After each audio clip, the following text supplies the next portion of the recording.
All right, woo. We'll sync them up later. Zoom. All right, yeah. They'll get there. How we doing, brother? My bad. Yeah, how we doing? First to fight. We're here. First to fight. MCNB podcast. First and up. Everywhere, nowhere podcast. And we're just here to, get it live and get it. I'm gonna be pretty loud. The audio's good enough, but we're just here in Thanksgiving week. Here with my man Alex Ventura. He let me come to his nice studio. I love that you call it the studio. Thank you. Man, because, dude, it is a studio, man. Yes, it is a studio. Man, when it comes to more artistic, people like this, because I think more creators watch my show instead of fighters. But I love fighting, and I love boxing, and I love combat sports and stuff like that. So it's like, I love intertwining art and, music together, you know what I'm saying? So, yeah, elaborate more why you think it's a studio. Do you do art, anything besides boxing or fighting? No, this is usually, this is all I do, fighting. And the reason I call it a studio, because it was more where I just want to come in and hang out. Yeah. This is like, it's like with you guys, where you guys go and hang out and create those beats and create your music. Yeah. Because, that's your lab. That's where you guys can create. So, me coming out here is the same thing, this is what I create. I create anything from what we're going to be working on, workouts, diets, anything, you name it, So, that's why when I come here, I like to call it my studio, This is my studio. I mean, a lot of people, say, oh, the boxing gym. I will say, yeah, the boxing studio. Yeah, a lot of people there now, they're like, yeah, it's a boxing studio. Yeah, I could have easily been like, well, what do you mean studio? Yeah. You know what I'm saying? But I know exactly what you mean because, I fuck with the, coming in, hitting this fucking bag and going, boom, boom, a combo is like a verse, Yeah, it is. I'm hitting a thrill and winning. We're just trying to work out that muscle, yes, you know what I'm saying? And trying to keep that sharp. Yes. I fuck with that. Yeah. Yeah, I like this spot, this new setup you got, you know what I'm saying? Oh, yeah, no, thank you. Yeah, my OCD, man. OCD. My mom has it too, but I guess it works though. No, it does. It does works. It is, it is what it is. But I do go through a lot of changes. A lot of the clients that come in and like, oh, I remember when your walls used to be black. Yeah. And your walls went to be yellow, and then your black walls? and yellow. What do you mean? Then my walls. Okay. And now they're white. You've been here for a while, man. Yeah, I ended up creating some of the bells out here now, Yeah, I was reading that article it was just 2016. You got an article written. Yeah. I mean, who knows how long before you even got that set up? Oh no, it's 2020 now. 4 years later. It's hard to keep a business. Yeah, man. no, it is. Subway just shut down. You know what I'm saying? So it's hard, dude. Yeah, man, sucks. It's fun. No, it's especially right now. I'm pretty sure you hear a lot of people saying, 2020 sucks. 2020 is the worst. It's the worst year of everything. Mm-hmm. But I think, if you put it that way, nothing's gonna change. We're going into 2021, so nothing is gonna change. Nothing changed. It's just a day that goes from this day to that day. And now it's like 2021. Mm-hmm. Well, it's one of those things. The way I see on 2020, it was one of those years where if you didn't learn nothing from it, if you didn't grow from it, I don't know what to tell you, man. Yeah. It's like, when Mayweather says a true champion can adapt to anything. Yeah. You have to adapt, man. They were like, hey, look, we're going to go into a shutdown. I could easily sit at home and look around and be like, okay, how can I... Can we turn this off? Yeah. It's like, I fuck with Andy Ruiz, but I think they might sue us. Yes. No, so when when all these things happened in 2020, a lot of people went and and they're like, well, we're gonna get loans to keep our business open, and the thing is, I come from a family where immigrant family, right? Tell them a little bit about immigrant family that got here at 11. And a lot of the things is that my mom and my dad, they always tell me that you have to put some money on the side for rainy days. raining days, man. It's one of those things, you know. There's that you're catching all these fishes, and there's gonna be days that you're gonna be casting, and you're not gonna catch anything. So you have to be ready for those days because it will happen. And when those days happens, the only fishes you're gonna get, they're the ones that sell our luckies. So it gets to the point, you know, I started putting some money on the side, you know, save some money, and it wasn't because I was thinking of this, but I was thinking about moving to a bigger place. That was the plan. Okay, let's get a bigger plan. Yeah. So for me, you had a spot in Napa opening up. I was working on the spot in Napa, and then then all this happened, so it put everything on hold. So, you know, it is one of those things where it you know, sucks, but it feels like for some people it make everybody slow down because we're moving so fast, we're going everything so fast, and then boom, we got hit. And it gives us the time to slow down a little, you know, slow it down a little, look at things more with you know, like perspective, open mind, and be like, okay, well, just look at sports and what we're gonna do, and everything shut down, sports shut down, everything shut down. I mean, everything's coming little by little coming back up. Like we could easily say the economy shut down, but it's like just look at it through live sports. Like it used to be every Sunday, you know, and then at one point just completely there was no sports. We were like looking up, like we had too many sports to like cover, and now it's like fucking people are drone racing or something. Because it's one of those things, you know. It's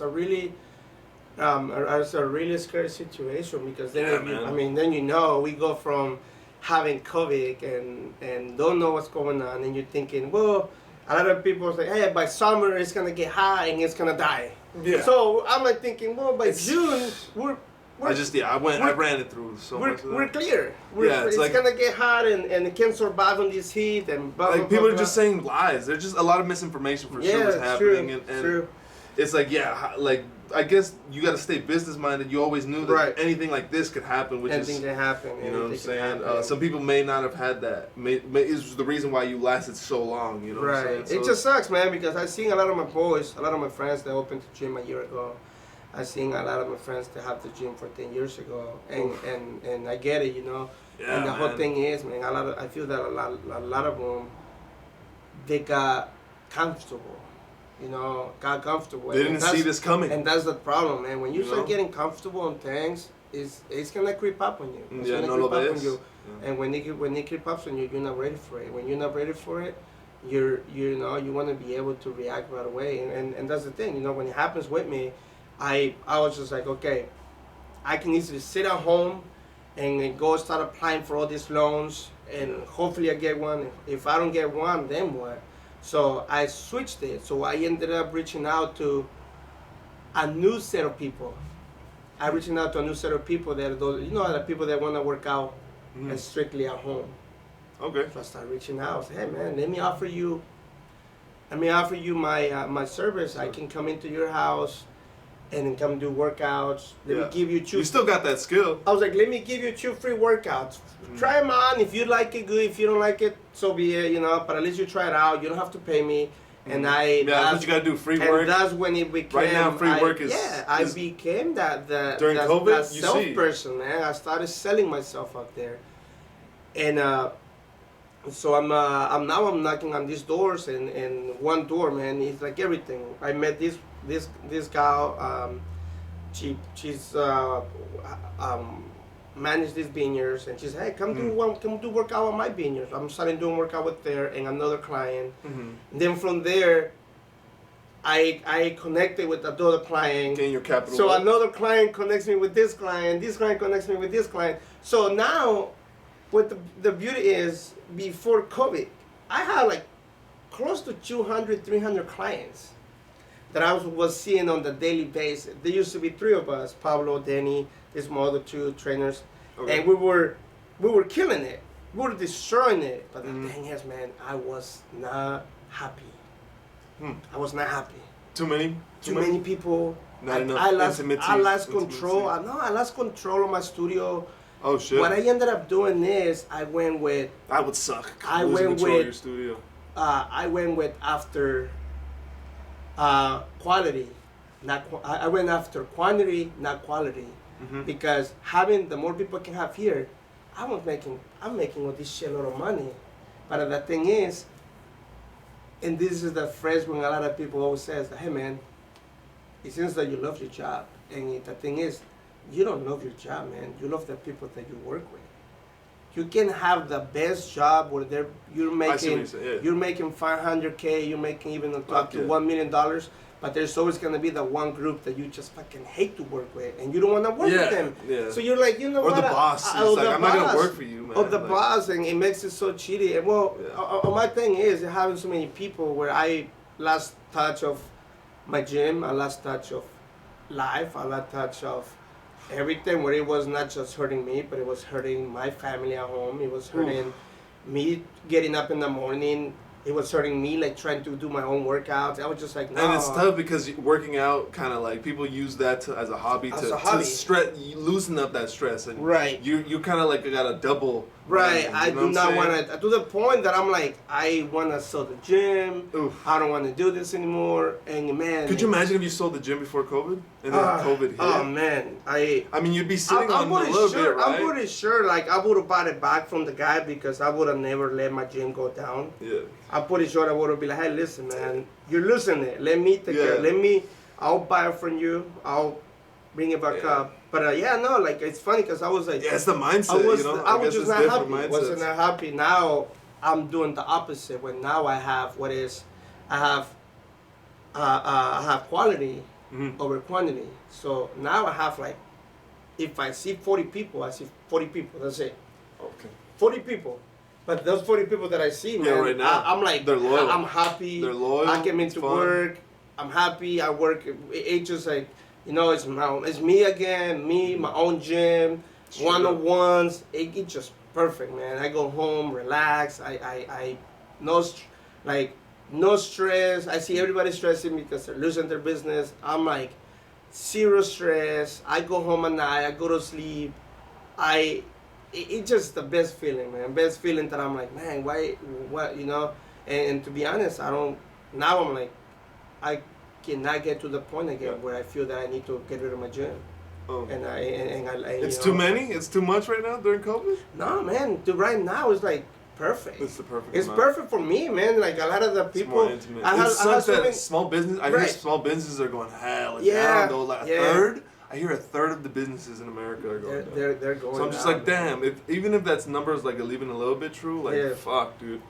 No, like that's fucked. It sucks, man. It sucks because I see I see a lot of these older gyms here in Sonoma, or like older gyms that they have, big gyms, and they need those members to come in, and you need. It's because they got used to the old ways. No? The old ways, man. And they're like, it's gonna be. They're gonna come back. They're gonna come back, but the thing is, even I have a feeling that even if we decided that one day they were gonna be like, hey, we're gonna open the gyms. I don't think people are gonna be running back to the gym anytime soon. Straight up. And I think there's a lot of people, they're investing so much money on their own home equipment. Where now they're like, wait, you're telling me that all I have to do is get out of bed, go into my garage, do my workout, go back to my house and have my breakfast going, and I can be doing my laundry. I can knock some because we have. You're listening to the audience. That's what it's sounding to me. A busy schedule, man. When people are like, "Why would I wanna get up in the morning and run to a gym?" When now I can see that I can do it at home. Why would I do that? How will social media change that? And do you want some water? I'm gonna get some. Just elaborate. How does social media affected you? Man, social media, to be honest, did not affect me at all. Social media, on the other hand, they're help me on the. You're good on the water? Yeah, I'm good, bro. No, social media, it was social media is one of those things right now that if you don't know how to use it, man, you need to learn how to use social media because there is. Have you podcasted before? No. You're pretty good. No. I never. I've been around, seen friends doing the podcast, but I never Well, it must be the teaching. That Yeah, it's no, like that. That's it what is. it is. It is. You know, it is, and being you Like know, Eddie Bravo, you know Yeah. Eddie Bravo? Yeah. Like him, yeah. because he said or Joe Rogan said that stand up was like, he was kind of already doing stand up, Right. talking to like instructing his jujitsu classes, Right, you know, or like right. they both taught martial arts. Yeah, no, man, but it is. I always tell people, like, you know, people that are starting their own business or people that are starting tents, I was like, listen, if there's people before us that they went and created these beautiful companies, and they did it without the help of what we have now, where now a lot of people went and did it through newspaper, radio, and you couldn't afford to do commercials, so you keep it as simple as radio and do your newspaper. Did the newspaper article help you back then? Like, did once that article came out, hella more people came out? Or you no? know what's so crazy about it? Because I don't really mess with newspaper, because every time they want to get me on the newspaper, there's always a catch. Like, hey, we would Advertise like to advertise this, or we would like you to pay. Like, I had one guy come in. Oh, and pay said, that. And we're like, hey man, would you like to? Oh, we have 2 pages free on their newspaper. Would you like to be Would you like to be what is I it guess called? that's how it happened, though. You know, would you like to be would you like to be on the newspaper? And I'm like, first of all, what is it that you guys are gonna talk about me? I'm not doing anything. Yeah. There's nothing that I'm doing. Yeah, you're not dropping a new I'm not album or something. doing anything, not selling anything, Yeah. not helping the community. I mean, what is it that you guys want to talk about me? Oh, well, we had a couple pages. The traffic. And I'm like, nah, you know what? I'm pretty sure there's somebody out there that you guys can go and Help. interview, and I'm pretty sure there's some